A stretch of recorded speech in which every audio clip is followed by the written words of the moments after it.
Members of the league, I know that you are brimming with anticipation for what could be the greatest, most anticipated, and most highly sought after power rankings / bonus content week we have ever seen.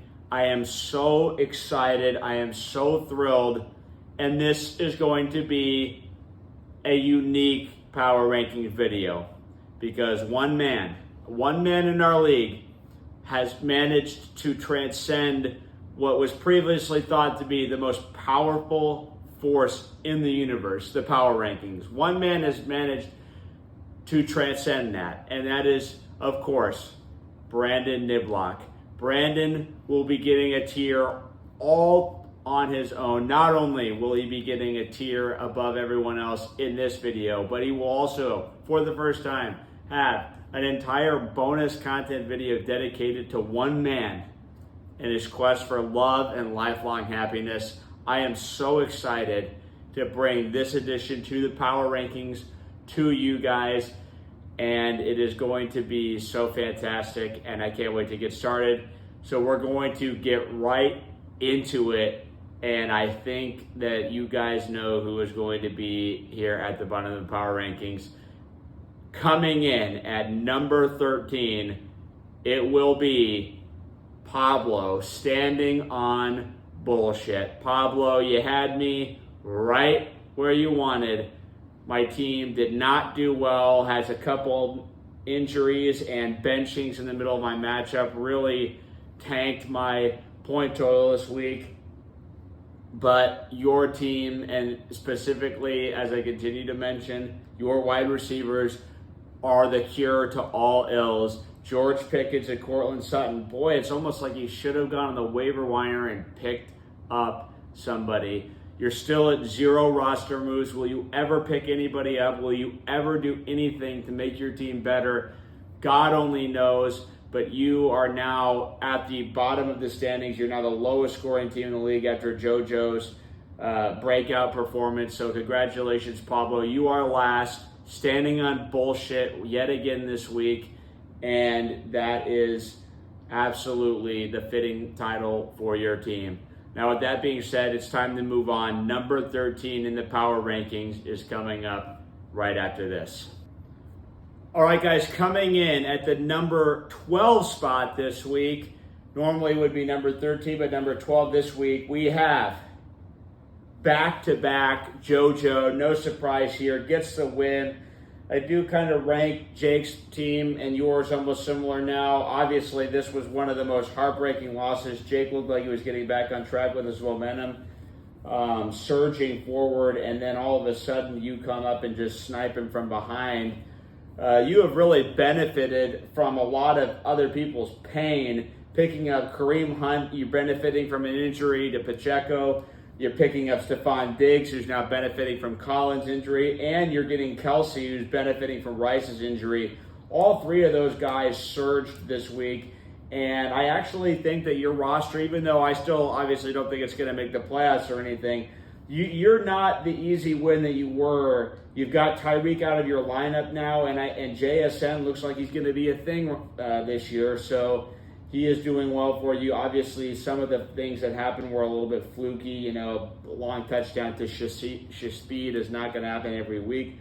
But, overall, it was, it's impressive. 115 is a good total for you.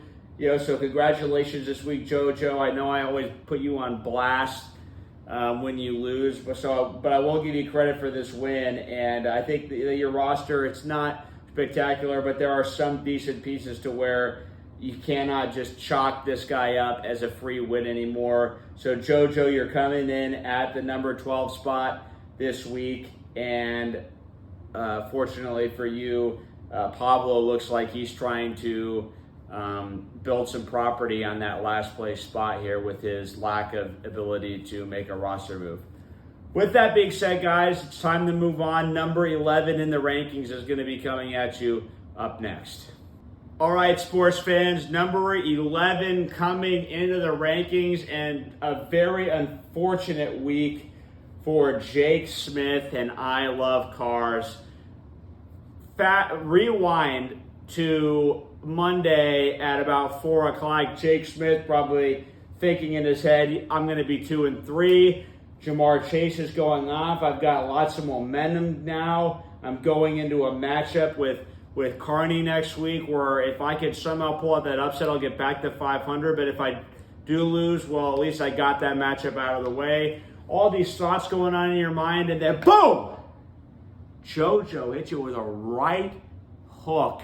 Just didn't see it coming, and you are now on the canvas, KO'd, and your dreams of making the playoffs just absolutely hanging in the balance. If you do not beat me this week and you go to 1-5, you can almost say curtains lights for your season at this point. You'd only be able to lose probably one more game the rest of the way.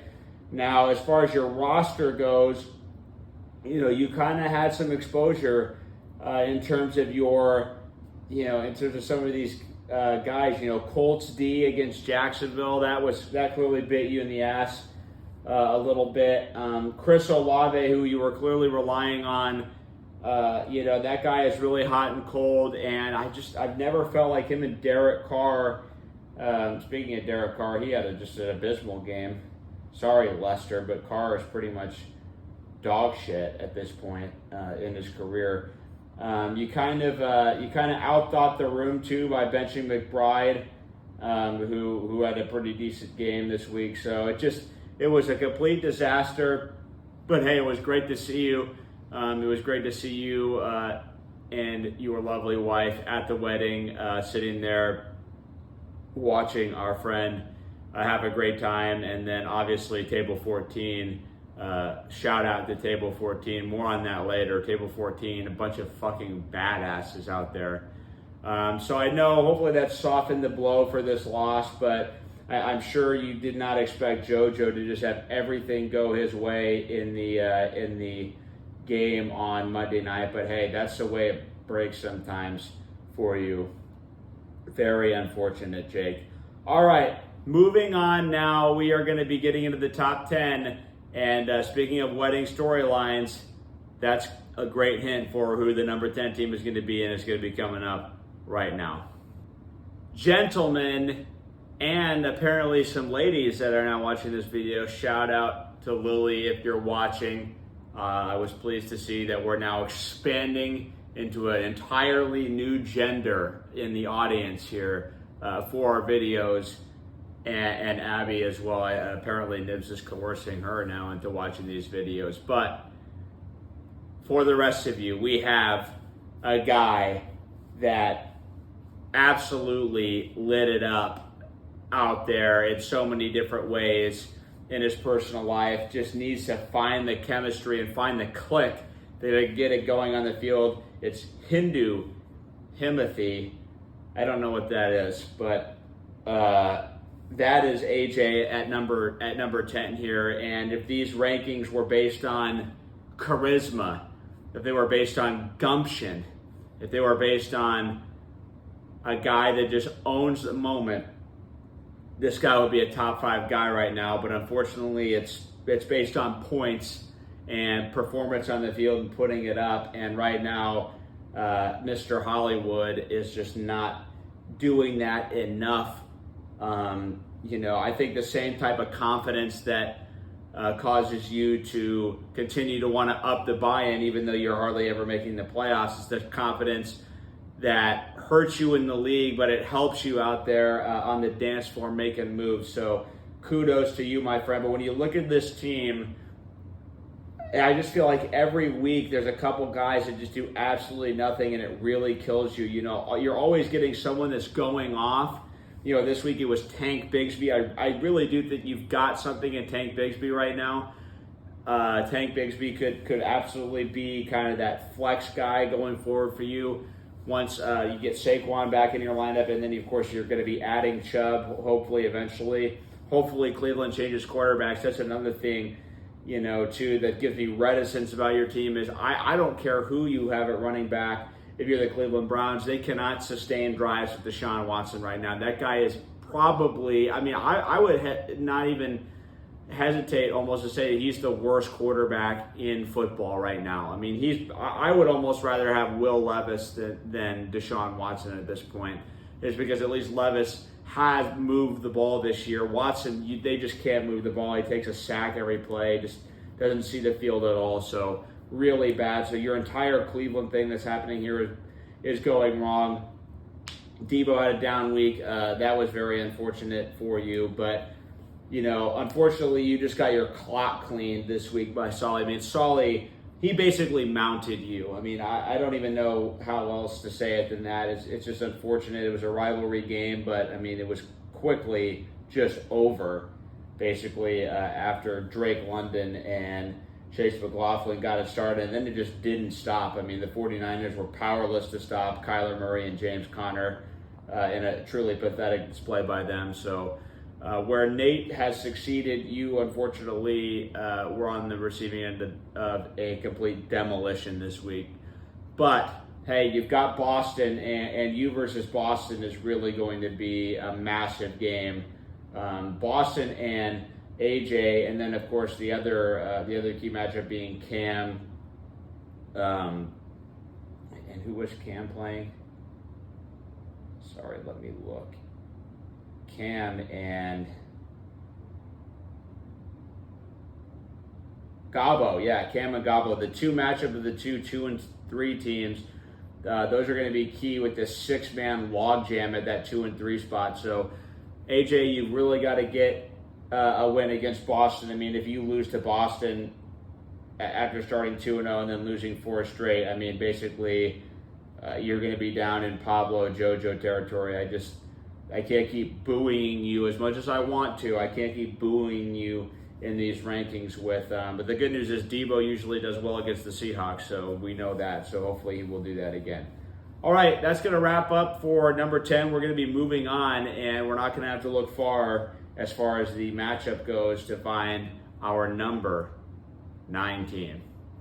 Gentlemen, we are moving on to number 9 in the rankings, and it's our feature matchup to go along with Gabo Cam. AJ was number 10 and Boston at number 9. Really not a lot to distinguish these teams, so I do give Boston a little bit of lenience over AJ because he did have a good week. It just got absolutely plowed by Leicester in the overperformance of the week. But with this Boston Monroe team, we continue to have an issue at the running back spot, and it's going to continue to cost you. Now, you did have a good week. Mike Evans and Chris Godwin, somehow having both of those guys has worked for you. Brock Bowers, number 1 tight end in fantasy, so that's good. But Josh Allen's had a couple iffy weeks in a row, and it cost you big time. So with your team going up against AJ this week, it's basically whoever wins this game, you can kind of feel like their season's still alive. The loser of this matchup that goes to 2 and 4 is just going to be tough. There's a lot of teams to pass. Neither one of you is high in the points scored rankings for the season, which is a major tiebreaker, especially you, AJ. You're going to have a huge disadvantage in tiebreakers this year. But to go back to Boston's team, we talk about, key pivot points in the season. Boston, he gets off to a hot start. He's 2-0. He upends Nips week 1, and then he just continues and he gets to that high record. And then does he overstep when he goes and gets Justin Jefferson? Maybe, because Jaden Reed has been a top tier guy. Zay Flowers, hit or miss, but when the Ravens pass a lot, they use Zay Flowers a lot. So, and depending on matchups, if you feel like they're going to be going to the air, that's a guy that you really want. And Eckler, hey, I don't think Eckler's great, but he's better than Braylon Allen. So you really kind of lost some depth there, and now you're not going to have Jefferson next week for this matchup with AJ. So AJ's got to be feeling great about that, and AJ's getting some people back that were on bye. So it's going to be exciting to see that matchup with you. But Boston, you were the league darling a couple of moments ago, and then all of a sudden you kind of fall off. As far as your wedding storyline, you're already locked up, man. You don't get any spotlight for doing the work ahead of time. You got to go in guns blazing with no plan like the rest of us single guys did. The fact that you locked up somebody doesn't give you that type of charisma boost. But congratulations on your relationship. I know you're teaching some kids some shit at school. Just don't teach them how to make trades and don't teach them how to draft Josh Allen every year. That's what I will say. Moving on, guys, we're going to the number 8 team coming up straight ahead. All right, gentlemen, number 8 in our league. Brennan and wanking disease. What a shellacking this team took. I'm sure, we were looking at Brennan's team. We're going kind of on a roll right now at 3-1. He's got a struggling Niblock team coming to town. Can he continue his run? And then boom, he just got curb stomped completely. Several non-performers. Khalil Herbert, literally a dud, a complete zero in your lineup. Zach Moss, that was more of a matchup thing. You just got, you're mediocre right now at the receiver position. This is why you're down here. Your scoring ranking's not that impressive.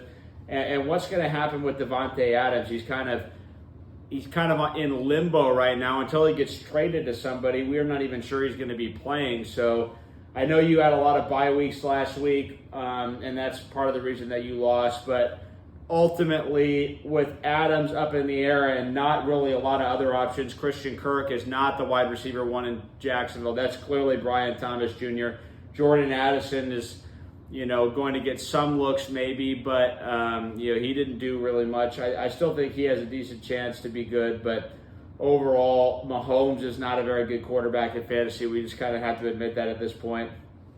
And how long is DeAndre Swift's hot streak going to last? We do not know the answer to these questions. All I know is that there is some sort of magic potion that you have concocted over there somewhere, because every time I look at you, it seems like the last few years, you're among the fewest in points against per game. You suddenly, on the season, are now third fewest points per game against, even though Nibs actually went off against you this week. I'm a little surprised. I don't know how you keep managing to pull that off. It's a little suspicious. We may need to have a commissioner investigation going on and seeing how you're manipulating this luck factor into positive outcomes for your team. With that being said, Brennan, you're still in good spot record-wise.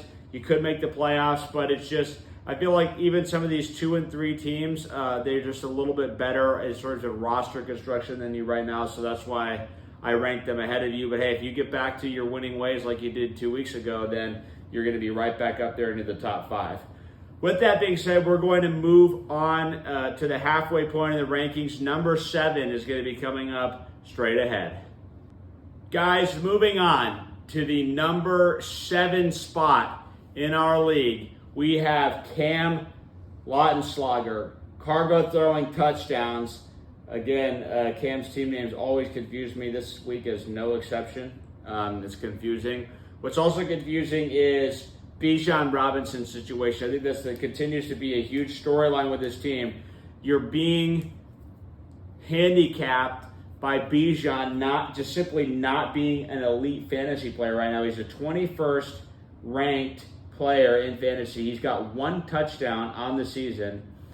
His highest point total on the year was week 2 against Philadelphia, 14.2.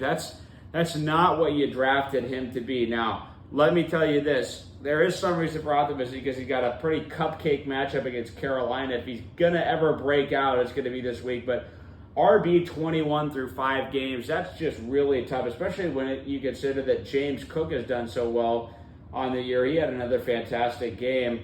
I think this was a fluky week a little bit for your team. First of all, you have the mid-matchup injury with Jake Moody hurting his ankle. He was going to get at least another field goal there. And then, of course, DK had such a bad game. He had that horrible fumble that really cost him. And, of course, the bye week issues that he had as well, losing Dobbins. Jordan Whittington, I've been hearing his name a lot. He, much to my chagrin, he kind of seems to have supplanted Demarcus Robinson as their favorite kind of guy to go to with Cooper Kupp and Puka out. So Whittington might be an intriguing player to have. Maybe he's going to strengthen your wide receiver spots. It just seems clear that Tank Dell, I don't know if he's just not healthy yet, but he's just not really doing a whole lot, Cam. I will congratulate, though, you finally got not a disastrous performance from your quarterback, Caleb Williams. Really started to flash his potential in that game. I saw him made a couple of really impressive throws against that Carolina defense, and hopefully you will be feasting on Carolina's defense again with Bijan. You've got a big matchup, Gabo versus Cam. One of those two teams, both of which I was very high on in the preseason, both of whom are one of the top scoring teams in our league. One of those two teams is going to be 2-4 with a mountain to climb to get into that last playoff spot. Who is it going to be? I can't wait to find out next week because we've got some great storylines coming up for that next week as this playoff picture. We get to this halfway point where we start figuring out we've eliminated a couple teams basically from contention at that point, and then we've got that log jam of these guys that are going to be competing for those last couple spots. All right, moving on, folks. We are going on to number 6. Coming up next, it is going to be a fantastic ranking as we get into the playoff spots for this season. Guys, we are now moving on into the top 6 of the rankings of our 13-man special rankings this week, and Gabo McGregor, the young thundering herd, and much like the plane, your team is now starting to go down like flies. This is just not looking great. Achan now going down with a concussion. Malik Neighbors already concussed. Your bench is full of backups from the Raiders and Dolphins. You want to talk about vomit-inducing. Ugh.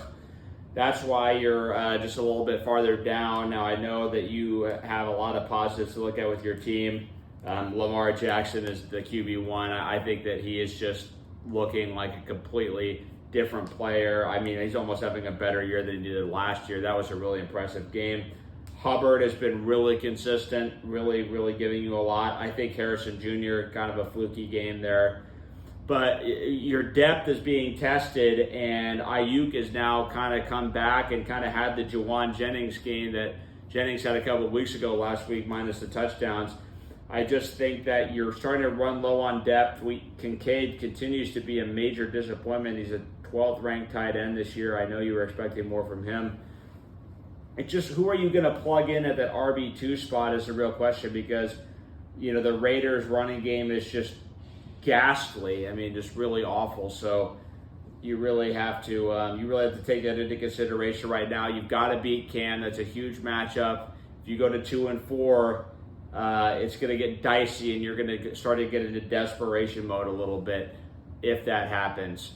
Gabo, we really missed you at the wedding. I feel like you would have had a great time. We were all looking forward to seeing you, and I know you've been waiting on a Jeet and to kind of matriculate and get after it. You missed that. You missed all of that stuff.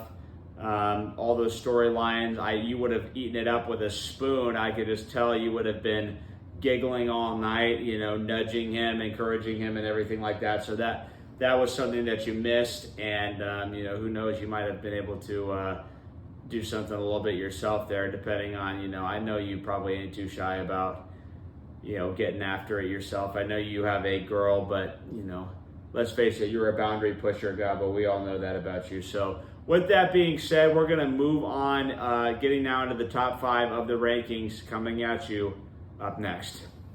Top 5. We love top 5 here. These are the championship contenders, like I always say. This is kind of where I draw the line in a given week.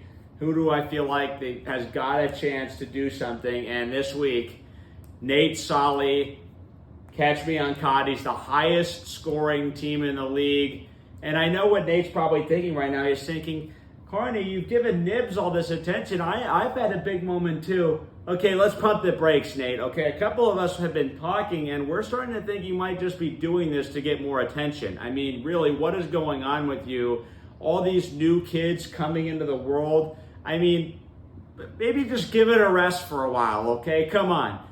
in all seriousness, congratulations, Nate. It's just looking great for so many of our league members right now. There's so much optimism, kind of personally for everyone. So really exciting stuff going on, and you must have been excited when by the end of the Thursday night game you were already completely in the driver's seat. Drake London looks like he's going to be the big part of the offense that we were kind of expecting preseason. His ranking now puts him as a top 10 receiver in fantasy right now, and then it just kept getting better.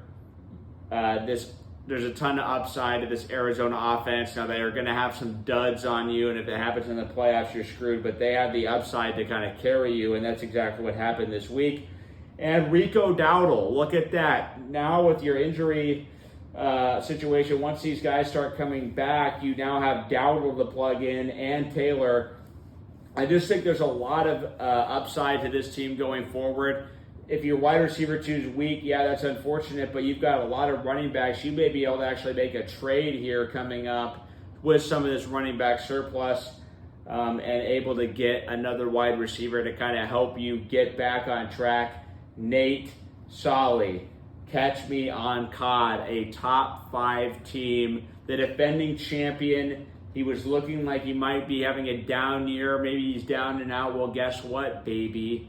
When you have the heart of a champion, you just don't give up, you don't quit, and you always show up to the rivalry games, and Nate demolishes Solly. It's almost like the WWE match, where the hero and the villain, there's a lot of drama, but at the end of the day, the hero just comes in and gets the job done. That's kind of what Nate is. AJ now was a villain, sort of now a anti-hero, sort of now he's sort of in that gray area. So we'll have to see how that storyline develops. Moving on, we're going to the top 4 teams now. We've got a bunch of guys now coming up in these rankings that are at that 4-1 or better spot. So we're going to talk about all those teams, starting with number 4 coming up next. It's time to get down to brass tacks. Top 4 time. Coming in at number 4, Kraft Yak and Cheese Lester. With the overperformance, I mean, nobody saw this coming. This roster looks like a dump right now, and yet he comes up with the goods when it matters most and absolutely KOs Boston. It looked like Boston was going to get to 3-2 this week, and not so fast, my friends. Lester with the win, and Kraft Yak and Cheese. It's a pretty good team name. It just shows you what you can do when you have all day to sit around and think about this stuff when you don't have to do anything over at Boeing here, because the company's tanking right now. Speaking of tanking, now I will say that as much as I like a lot of what I'm seeing from your team, obviously Kraft looking good and Gino also looking good, concern level rises week to week for Travis Etienne Jr. as Tank Bigsby continues to just rip off big plays. Tank Bigsby has been a highlight reel machine this season so far, and Etienne has just been kind of a meh machine this year. With that being said, I do need to give you some credit because with your stalwart RB David Montgomery on by, you still managed to nearly go for 130. DJ Moore went completely off, so that was very good to see for you. And then obviously Tucker Kraft sprinting up the sideline with abundant joy, I'm sure, in your heart as you saw him go into the end zone for that long touchdown. That was really the moment that swung the matchup in your favor. Overall, Lester, good coaching performance by you to get this team to 4-1. You're now top 4. It's about time I started treating my biggest fan with a little bit more respect. So congratulations, your flowers, which is apparently something people are saying now. Here they are for you. You have your flowers. So great job, Lester. We're very excited for you, and we're just happy for you as well. With that being said, top 3 time, it's rolling on, and we know that it's going to be happening. It's all happening here. Number 3 coming up next. Gentlemen, top 3, ring-a-ding, baby. The penthouse. And who is it going to be? Well, our guy Sean Bates here coming in, Consolation Kings. Now, Sean, I know that you were number 2 last week, and I've been doing some flip-flopping. You did win, but unfortunately for you, I had to bump you down, not because you did bad, because you did great, but because Jahaz went fucking berserk, and we'll get to that here in just a sec. That being said, clearly you fleeced Gabo when it comes to Brian Thomas Jr. Brian Thomas Jr. is a fantastic player right now, and he was a guy who carried the flag for you in terms of your wide receiving core, not CeeDee Lamb. And then, of course, the big story, Joe Burrow. In terms of pocket passers, it's going to be a risk to do that in fantasy, but Joe Burrow is, remember when everyone was saying Joe Burrow sucked like a couple of weeks ago? Yeah, that was obviously ridiculous. Joe Burrow has had multiple touchdowns in the last 4 games, and I think that could continue with matchups against the Giants and the Browns coming up in the next couple of weeks. Other storylines from this team, Kamara, I mean, it's a down week technically, but of course, against the Chiefs, that defense is very tough. Derrick Henry, if you remember, didn't have a great week against them week 1. Look what he's doing now. So I don't think there's any concern for some of these guys that didn't do so well for you. I think that overall your team outlook is still looking great, and I expect you to continue to start rattling off some wins. One thing that also separates you, I just think Chris might have a little bit more depth than you right now, just a little bit more, because Bucky Irving, that fumble is could be setting him back a couple weeks, and then on your bench, you got Christian Watson injured, Mark Andrews nothing. Keon Coleman, the guy, I like his talent, but he's not getting a lot of volume right now. He's had 2 games this year where he's had 1 long touchdown catch, and those are his 2 biggest games of the year. It's not really sustainable for him. So with that being said, Sean, congratulations.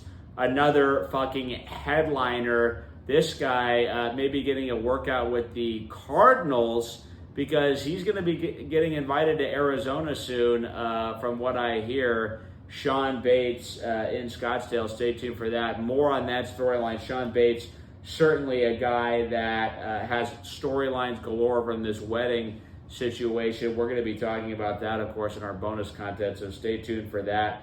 Sean Bates cashing in on some confidence with the victory and finally delivering on the hype that I have tried to give him for these last couple of years. So congratulations, Sean. Keep it up. That being said, we're going to move on. Number 2 in the rankings coming up right after this. Coming in at the number 2 spot in our league power rankings, we have Chris Hasn't higher. Haz's Hustlers absolutely demolish Gabo this week. Just beat him to an absolute pulp. Crushing victory. It starts on Thursday night with a guy that I think has surprised everybody. I remember Jake drafted this guy, and I said, this guy's a really good player last year, Darnell Mooney. And then Mooney just did absolutely nothing. It was a disaster. And then he kind of just disappeared. Well, as soon as he falls off everybody's radar, all of a sudden Darnell Mooney for this Atlanta offense. I mean, it's not just that he's had a good week. That's what he's had several very, very solid performances. The guy gets a lot of targets in the offense. He's had at least 6 targets in the last 4 games. So when you look at that, a team that's going to like to throw the ball, especially because the Falcons' defense is not looking like it can stop anybody right now. Darnell Mooney, I don't think he's going to go out for 27, but he's definitely playable. T. Higgins, that's the main guy that's got me so excited about your team.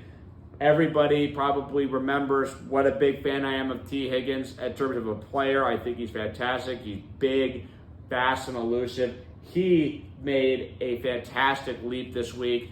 Finally had the type of game that we were used to seeing from him back in the old days.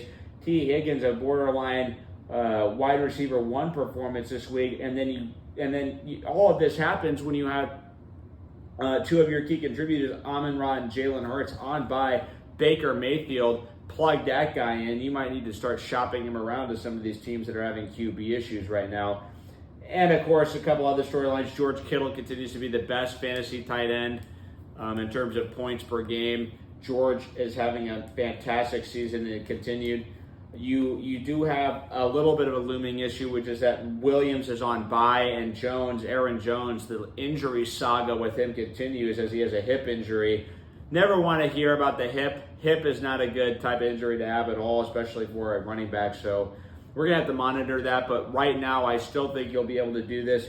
Worst case scenario, you can parlay a little bit of your extra wide receiver help and try and get another running back, or you could always just throw Tyjae Spears in and hope for the best. So a couple different ways you can go, but Chris, you're at 4-1. Awesome to see you at the wedding. You didn't have the ability to be spectacular like some of us, but with you, it's the solidity that you bring to the group. You just keep us so grounded. You filled us with confidence. You filled us with passion and energy. Your quieter level of strength was present the entire time, and it was what I think was a good catalyst for us to get going. And you brought your lovely lady to the wedding as well, who's apparently watching these videos now. And now I have great things to say about your team, so it's even better. Everyone's coming up big. Everyone's coming up clutch. Let's go, baby. Number 2 in the rankings. Moving on to number 1. It's going to be somebody that we all know and have been listening to very well. Number 1 coming up, right? Number 1. It doesn't mean quite as much this week, I will say that, because there's somebody that I'm going to be talking about here in just a second that's been waiting, I'm sure, with bated breath. He's probably spinning some narrative in his head right now about how I hate him because of the way I did these rankings. Well, I'm just going to ignore that. I know that that's not the case, and you can tell whoever you want that I hated you or whatever, but we still have to be honest, okay? I've earned the right to be at least number 1 in terms of the rankings this week. It was a tough one for me this week in terms of scoring. It was not our usual standard. Several normal contributors had a little bit of an off week. Brian Robinson Jr., Jaden Daniels actually got pulled out of the game because they were beating Cleveland so bad, missed the entire fourth quarter, and then Nico with the hamstring. Unfortunate, had a highlight reel touchdown, just a spectacular play where he went deep, and it was just gorgeous to watch. But with that being said, we're not hitting the panic button. We're going to go into this matchup with Jake Smith, filled with confidence.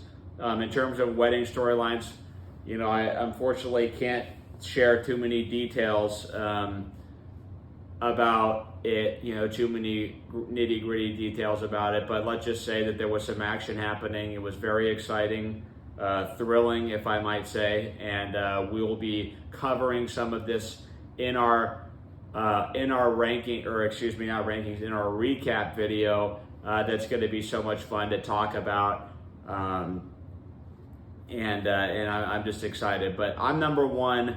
But hey, I've got to take a step back now and talk about the real number 1, the herd mentality, Brandon Niblock, the man who transcends the rankings. He's somehow not unranked, but sort of like, I guess, S tier.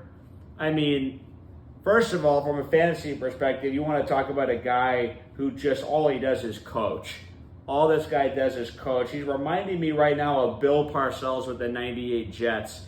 Coming into the roster coming into the season with no talent and just coaching the hell out of this team. What does he do? He goes out and he gets depth after his injuries. He says, I'm going to need to do this a different way. We can't be spectacular. We can't have an ego about this. We're going to go in and do what needs to be done. So what does he do? He acquires Jaden Reed and Zay Flowers to bring depth and vision and absolute energy to his ball club right away. And then what does he do? He stays patient. He says, Brandon Ayuk, I'm going to develop you from a character standpoint and get your mind right. And that's exactly what he does. He gets Brandon Ayuk going this week. And he knows to let Brock Purdy lead this team, even when you have newcomers like Trey Sermon coming into the lineup. Trey comes into your lineup, plunges into the goal line for a touchdown. It's not the most spectacular week. It's not the most sustainable thing. But that just shows you the caliber of coach you've got with Brandon Niblock right now. And I know he's going to bring that intensity and passion to his brand new marriage. He's going to be bringing incredible levels of vigor to the situation. And I think we can all say with Brandon Niblock, we use the phrase high character guy in sports a lot, especially in football. Well, is there a higher character guy in this league than Brandon Niblock? The herd mentality. And he was every bit of Colin at this wedding. The stage presence, I mean, he could have just stolen it straight from Colin when he got up there to do his speech, and there will be more on that storyline later on in our bonus content. But Nibs, the true number one, he has exited the world of the rankings. This is like when you exit Earth and you go into the heavens. This is what he's done. He is in heaven this week. He is in a class all by himself. He has been snatched up by the woman that he loves, and everybody loves to see that. And with that being said, guys, I'm going to wrap it up on that note. But as you know, there is bonus content coming, and it's going to be coming. And obviously, I'm going to release the videos probably both at the same time. I know so many people are going to be wanting to see those, and I'm excited myself to talk about just some of the incredible things that happened. But that is going to wrap it up, guys. I'm so glad that we could enjoy this together with some of you guys. And on behalf of everyone, I just want to say congratulations, Brandon. You did it, man, and everybody is so happy and so excited. And that's going to wrap it up, guys. I will see all of you, or at least some of you, very soon, hopefully.